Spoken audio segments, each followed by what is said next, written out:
कुछ रुपए हो तो लाओ। दाकरिया की फिक्र करूं, मैं बिल्कुल खाली हूँ। देखिए भाई साहब, माना जमींदार का कारिंदा हूँ, अच्छी खासी आमदनी है, इसका मतलब ये तो नहीं कि सारे पैसे मैं ही दूँ। थोड़े आप मुझसे लीजिए और थोड़े आप निकालिए। मेरे पास रुपए नहीं है। फिर ऐसा करते हैं कि भाई साहब का खेत रहने रख देते हैं। बोलिए, रख दूं? ठीक है,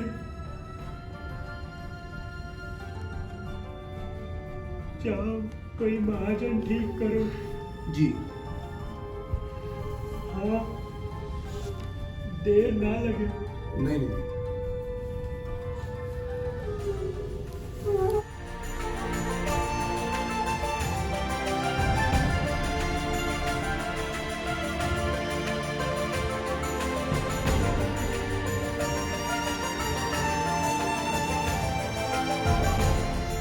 ईश्वर राय ने अपने मित्र से कुछ रुपए उधार लिए। उस वक्त का काम चल गया। पीछे फिर कुछ रुपए उधार दिए। खेत की लिखापढ़ी कर दी। कुल 5 बीघे जमीन थी। 300 रुपए मिले। गांव के लोगों का अनुमान था कि क्रियाक्रम में 100 रुपए तक उठ गए होंगे, लेकिन विश्वेश्वर राय ने 16वीं के दिन 301 रुपए का लेखा अपने भाई के हाथ में रख दिया। रामेश्वर राय ने चकित होकर पूछा,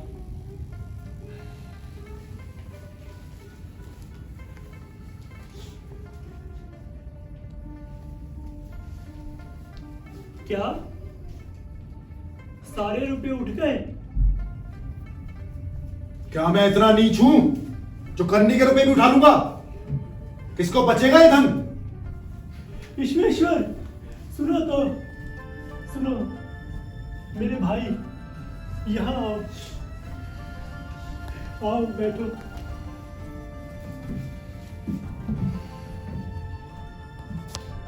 मैं तुम्हें बेईमान नहीं कह रहा हूँ, यही वजह है मैं घर का कोई काम नहीं करता हूं।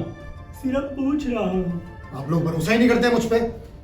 कोई शक हो तो जिस बनिए से सामान लाया हूं उससे जाके पूछ लीजिए। खाम का शक लेके बैठ जाते हैं। अरे विश्वेश्वर, सुनो तो, मैं तुम्हारा भाई हूँ, मैं तुम पे शक नहीं कर रहा।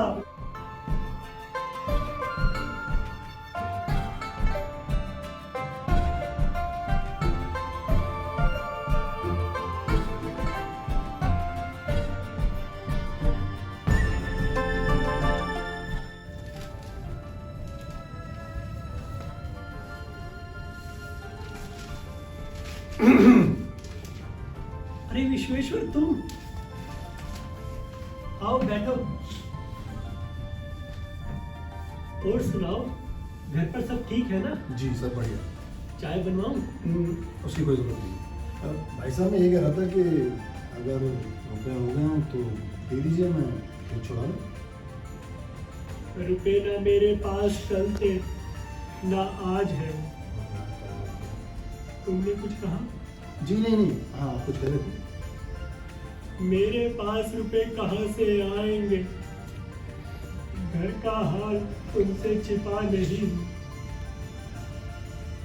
तो ठीक है, फिर ऐसा करता हूँ कि सारे रुपए देकर खेत में छुड़ा देता हूँ। आप पे जब पैसे हो जाए अपना हिस्सा दे दीजिएगा और खेत ले लीजिएगा। अच्छी बात है, छुड़ा लो। ठीक है फिर।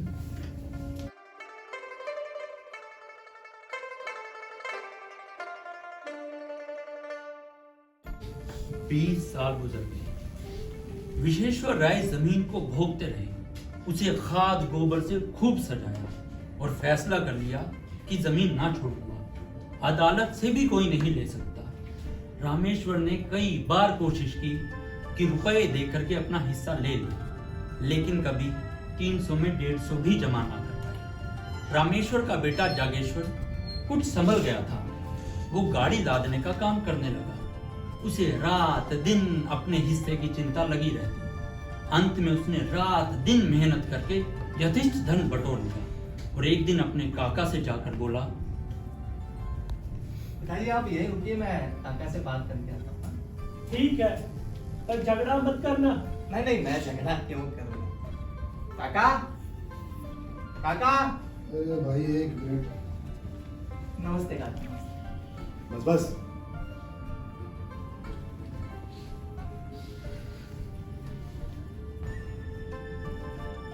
बोलो क्यों आए हो यहाँ पे? अगर रुपए मांगने आए हो तो एक खोटी घोड़ी नहीं दूंगा तुम्हें। नहीं नहीं काका, मैं आपसे रुपए मांगने नहीं आया हूँ। आपको तो पता ही है कि मेरी आमदनी अच्छी होने लगी है और धन भी काफी जमा हो गया है, तो काफी दिनों से सोच रहा था कि आपको आपके रुपए लौटा दूं और अपने हिस्से की जमीन अपने नाम करवा लूं। तो काका आप ये रुपए स्वीकार कीजिए। अपने बाप के तुम ही चतुर बेटे नहीं हो। इतने दिनों तक सोते रहे और जब मैंने इस मिट्टी को सोना बना दिया तो इससे बातें करने चले आए। तुमसे मांगने नहीं आया था मैं। तो अब जमीन नहीं मिलेगी? भाई का हक मार कर कोई सुखी नहीं रह सकता। जमीन हमारी है, भाई की नहीं। तो आप सीधे से ना दीजिएगा। ना सीधे से दूंगा ना टेढ़े से। जाओ अदालत करो, जाओ। अदालत की मुझ में ताकत नहीं है, पर इतना कह देता हूं, जमीन चाहे मुझे ना मिले पर आपके पास भी जाने नहीं दूंगा। ये धमकी किसी और को देना, फिर ना कहना कि भाई होकर बेरी हो गया। 1000 रुपए गांठ में रख कर आना। आप रुकिए पिताजी। जो चाहे करना। 1000 रुपए? मैं गरीब आदमी हूं, 1000 रुपए कहां से लाऊंगा? लेकिन भगवान भी कभी कभी गरीबों पर दयालु हो जाता है। भगवान और गरीबों पर दयालु। अब देख बेटा, किस किस को तेरे पीछे दयालु करता हूं।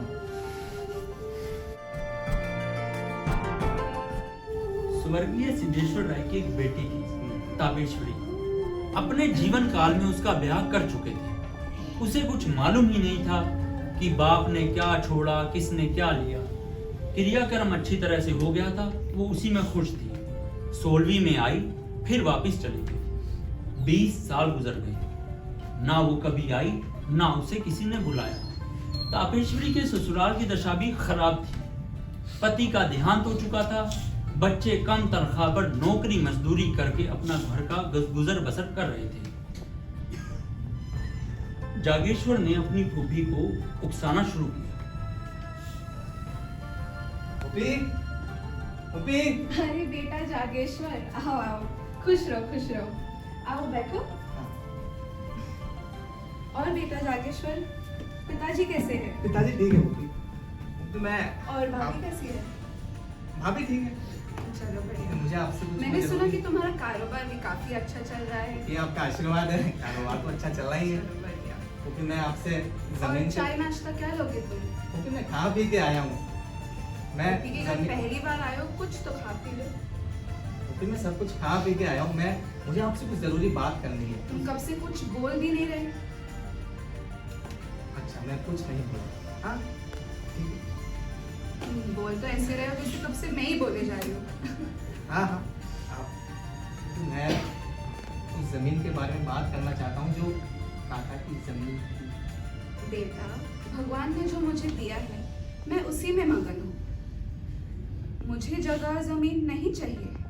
मेरे पास अदालत करने को धन नहीं है। अभी आप रुपए की चिंता मत कीजिए, रुपए मैं लाऊंगा। आप सिर्फ दावा कीजिए। भैया तुम्हें खड़ा कर कहीं गना छोड़ेंगे? अब यह नहीं देखा जाता कि वो जायदाद लेकर मजे उड़ाए और अब मुंह ताकते रहे। वो भी मैं अदालत का खर्च दे दूंगा। इस जमीन के पीछे बिक जाऊंगा, मिट जाऊंगा, लेकिन काका का गला न छोड़। अगर जमीन मिल भी जाए तो अपने रुपयों की एवज तुम ले लोगे, तो मुझे क्या मिलेगा? ठेंगा। मैं क्यों भाई से बैरी बनूं? भी जमीन आप ले लीजिएगा, मैं तो बस काका का घमंड तोड़ना चाहता हूँ। अच्छा ये बात है, तो चलो ठीक है, मेरी तरफ से दावा ठोक दो। ठीक है।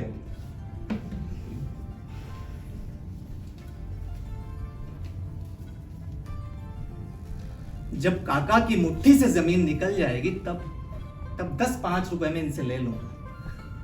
इन्हें तो अभी कौड़ी नहीं मिलती, जो कुछ भी मिलेगा उसी को बहुत समझेंगी।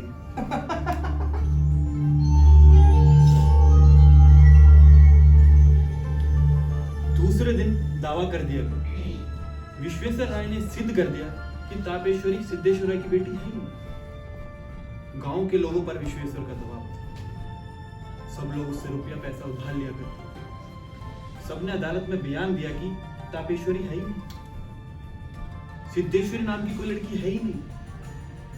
जागेश्वर ने बड़े बड़े वकीलों से पैरवी की, बहुत धन खर्च, लेकिन अदालत ने उसके विरुद्ध फैसला सुना।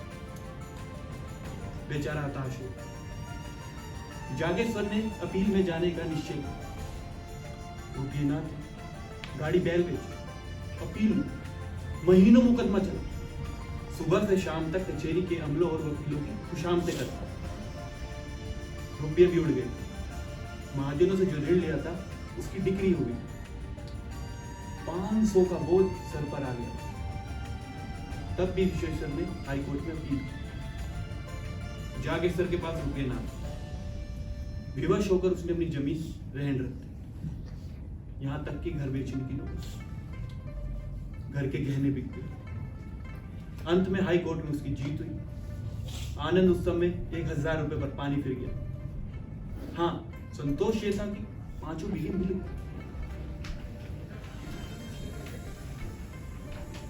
पुप्पी क्या इतनी निर्दयी हो जाएगी कि थाली मेरे सामने से खींच लेगी? नहीं, तुम मेरे साथ ऐसा नहीं। जुम्मन चाचा, ठीक से खाना खाए ना?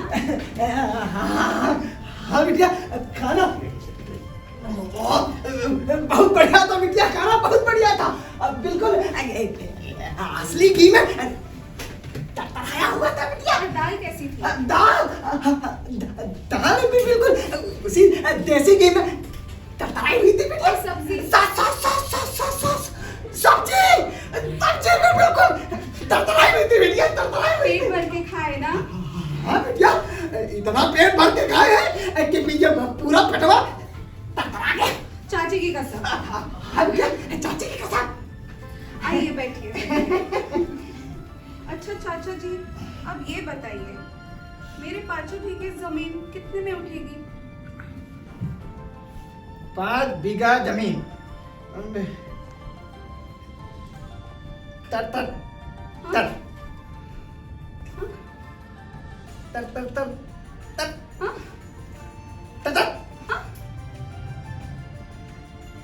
तर तर हाँ? तर तर तर हाँ हाँ तर तर तर तर तर तर तर तर बिटिया 100 रुपया में बिटिया 25 रुपया लगान के काट कर 75 रुपया तुम्हारे हो जाएंगे। बस चाचा जी बस, मेरी तरफ से दावा ठोक दीजिए। लेकिन दावत ठोकने के बाद दावत इसी तरह देसी घी में तड़तड़ाई हुई होनी चाहिए। बिल्कुल जी। वही दाल, तर तर तर तर तर। वही सब्जी, तर तर तर तर। अरे वही हलवा, तर तर तर तर। अरे वही गुलाब जामुन। तर तर तर तर तर। बेटवा कैसे हैं? पिताजी कैसे हैं? पिताजी के तब तो सारा मामला ही तड़तड़ाया हुआ है।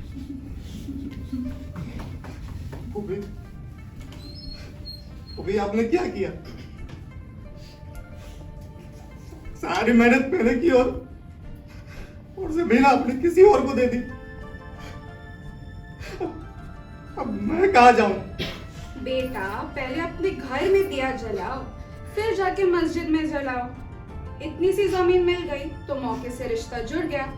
नहीं तो कौन सी फुप्पी, कहाँ की फुप्पी, किधर की फुप्पी, इधर की फुप्पी, उधर की फुप्पी। लेकिन मैं तो उजड़ गया ना। जितने लगान पे लोग ले रहे हैं उसमें 2-4 रुपए कम करके तुम ले लो। ये आपने मेरे साथ अच्छा नहीं किया पुप्पी। मेरे साथ अच्छा नहीं किया। अच्छा तो हमने किसी के साथ नहीं किया।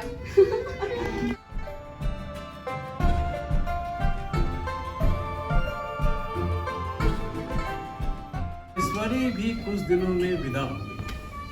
रामेश्वर राय पे वजन 5 सा हो गया। बुढ़ापे में मजदूरी करनी पड़ी। मान मर्यादा से हाथ धोना। रोटियों के लाले पड़ गए। बाप बेटे दोनों प्रातःकाल से संध्या तक मजदूरी करते, तब कहीं जाके आग जलती है। दोनों में बहुता तकरार हो जाती है। सब तेरे कारण हुआ है। मिट्टी का ढेला होकर चला था पहाड़ से टकराने। तुमने मुझे पहले ही रोका होता तो मैं क्यों इस विपत्ति में फंसता। अच्छा, अब ये इल्जाम भी मुझ पर है। चल काम कर, वरना शाम में चूल्हा ना जलेगा।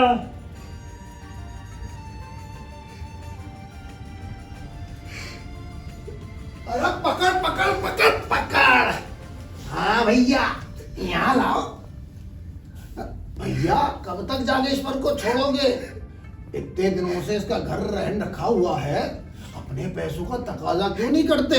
अब भाई, जब तक तुम मांगोगे नहीं तो गूंगा बना रहेगा और आपको आपके पैसे नहीं मिलेंगे। भाई साहब, आप मुझे थोड़ा समय दीजिए, मैं आपको आपके सारे रुपए लौटा दूंगा। भाई साहब, लौटा दूंगा? तो अब तक क्यों नहीं लौटा है? नीयत में खोट है। मैं तो कहता हूँ अदालत जाइए, पुलिस करिए, तो लट्ठे पड़वाइए।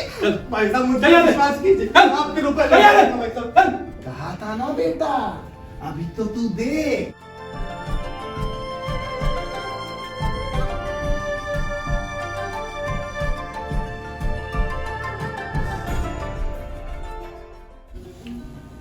विश्वेश्वर के उकसाने पर महाजनों ने तकाजा किया। रकम रामेश्वर अदा नहीं कर पाए। जमीन निकली, घर नीलाम हो गई। 2 साल तक ये परिवार दर दर की ठोकरें खाता रहा। कभी भरपेट खाना नहीं। हाँ, इतनी आंध थी कि नियत न बदलू। एक दिन संध्या का समय था, सहसा एक आदमी आया। ठाकुर, ठाकुर, ठाकुर, चलो, विश्वेश्वर राय तुमको बुलाते हैं। मुझे क्यों बुलाएंगे? मैं उनका कौन होता हूँ? क्या कोई और उपद्रव खड़ा करना चाहते हैं? ठाकुर, समझो, जल्दी चलो, विश्वेश्वर राय की दशा खराब है। जाओ जाओ, आते हैं। अरे तुम यहाँ, अजी तुम जाओ, तुम जाओ, अरे तुम जाओ भाई। इन्हें क्या रोग होगा? अमीरों को धन का रोग होता है। जब आराम करने को जी चाहा, पलंग पर लेट गए, दूध में साबूदाना और मिश्री मिलाकर खा लिया। तबीयत तो कई दिन से नरम गरम चल रही थी, तो हो सकता है शायद किसी वैद्य को बुलाने भेजना चाहते होंगे। शायद बुखार तेज हो गया होगा। यहाँ किसे इतनी फुर्सत है? सारा गांव उनका हेतु है। जिसे चाहे भेज दे वैद्य के पास। अब हर्जी क्या है? जरा जाकर देखो। ठीक है, चला जाता हूँ। तुम जाकर थोड़े उपले बटोर लाओ ताकि चूल्हा जले। ठकुर सुहाती करनी आती तो आज ये दशा ना होती।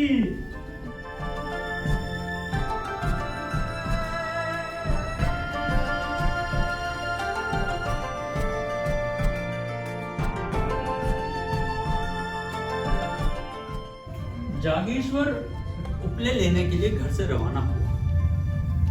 अचानक से काका के घर से रोने चीखने की आवाजें आने लगी। वो दौड़ता हुआ काका के घर में दाखिल हुआ।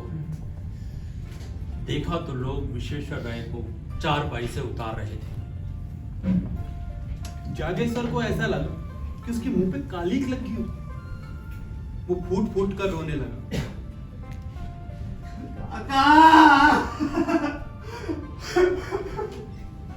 वो अवस्था आवेश में होती, क्रोध से आग हो जाती तो करुणा से पानी हो जाती। विश्वेश्वर राय की 3 लड़कियां थी।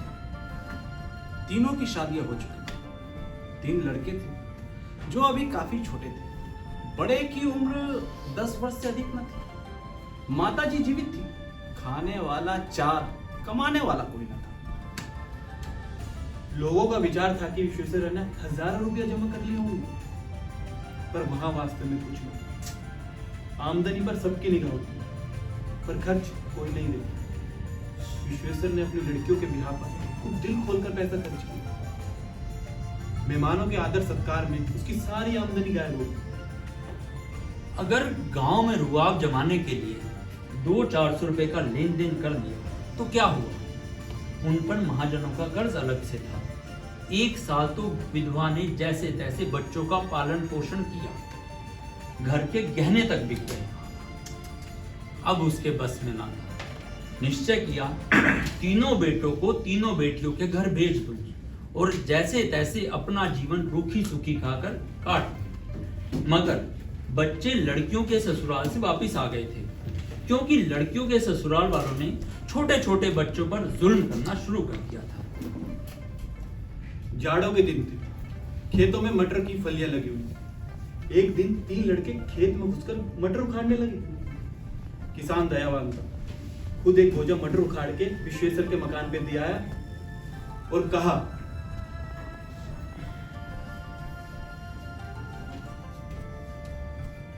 काकी काकी काकी, लड़कों को डांट दो, ऐसे किसी के खेत पर ना जाया करें। नमस्ते भैया।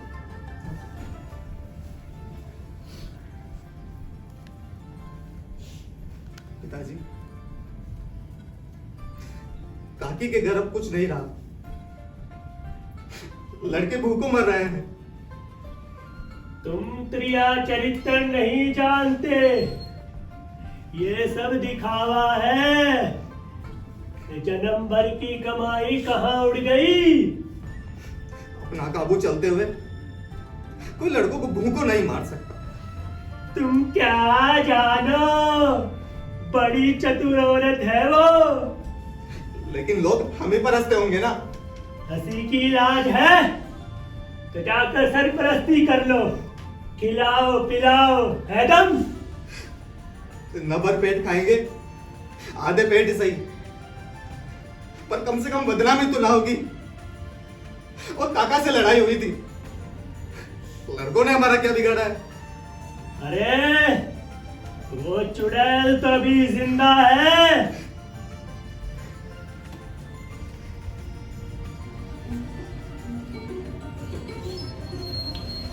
जागेश्वर पिता के पास से चला आया।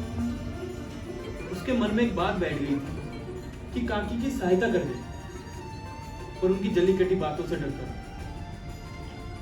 फिर उसने एक नया ढंग निकाला। जैसे ही बच्चों खेलते देखता तो उन्हें बुला लेता और कुछ खाने को दे देता।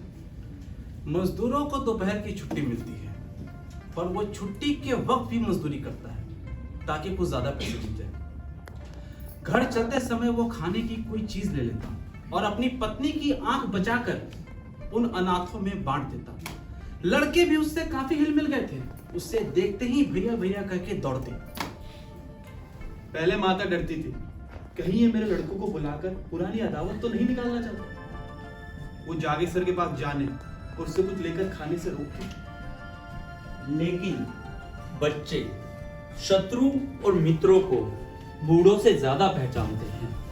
वो अपनी माता की परवाह ना करते, यहाँ तक कि शनै शनै माता को भी जागेश्वर की सहृदयता पर विश्वास आ गया था। एक दिन किसी बात पर रामेश्वर राय और उसके बेटे में किसी बात को लेकर कहासुनी हो गई। मुझे तुम्हारी कोई बात नहीं सुननी। क्यों नहीं सुननी तुम्हें मेरी बात? तुम्हें सुननी ही पड़ेगी मेरी बात। कहिए। तुम्हारे पास रुपए बढ़ गए हो तो 4 पैसे जमा क्यों नहीं करते? लुटाते क्यों हो? मैं तो एक एक कौड़ी की किफायत करता हूँ। जिन्हें तुम अपना समझ रहे हो ना, वो एक दिन तुम्हारे शत्रु हो जाएंगे। लेकिन आदमी का धर्म भी तो कोई चीज है। पुराने बेर पर एक परिवार को भेंट नहीं कर सकता। और मेरा बिगड़ता ही क्या है? बस यही ना कि रोज घंटे 2 घंटे और मेहनत करनी पड़ती है। ओह, तुम्हें कौन समझाए? तुम्हें जो समझाएगा वो खुद ही पागल हो जाएगा। हमेशा अपनी मनमानी करते हो, चाहे कोई कितना भी समझाए। अरे पहले आदमी अपने घर में दिया जलाता है। लेकिन यह तो उचित नहीं कि अपने घर में दिए की जगह मोमबत्तियां जलाए और मस्जिद में अंधेरा ही छोड़ दे। अरे मैं तुम्हारे साथ क्या पड़ी, मानो कुएं में गिर पड़ी। कौन सा सुख देते हो, गहने तक उतार दिए और अब चैन से सांस भी नहीं लेते। मुझे तुम्हारे गहनों से ज्यादा भाइयों की जान प्यारी है। बैरी की संतान कभी अपनी नहीं होती। बेर का अंत बेरी के जीवन के साथ हो जाता है।